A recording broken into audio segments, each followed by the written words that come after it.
Pablo Escobar est sorti des rues de la Colombie pour devenir le baron du crime le plus riche du monde. Né dans une ville pauvre, il avait pourtant les yeux tournés vers les sommets. Dans les années 1980, il fonde le cartel de Medellín et, grâce à la cocaïne, met les États-Unis à genoux. Pendant une période, près de 80% de la cocaïne mondiale passait par ses mains. Ses revenus hebdomadaires atteignaient environ 400 millions de dollars. On estime qu'il gagnait plus de 20 milliards de dollars par an. Selon Forbes, il fut pendant 7 années consécutives parmi les hommes les plus riches du monde.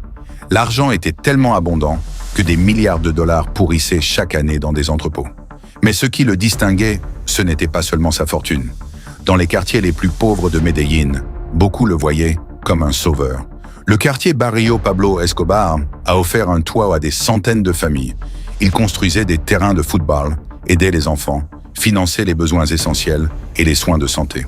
La plupart des personnes qui frappèrent à sa porte ne repartaient jamais les mains vides.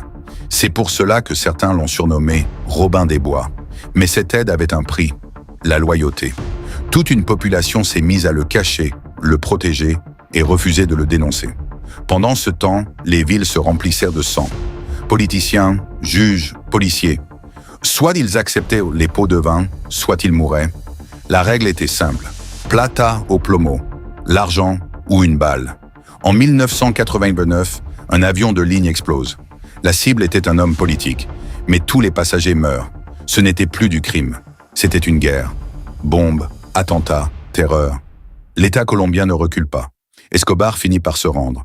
Mais dans une prison de luxe qu'il avait lui-même construite, la cathédrale même derrière les barreaux, le pouvoir restait entre ses mains.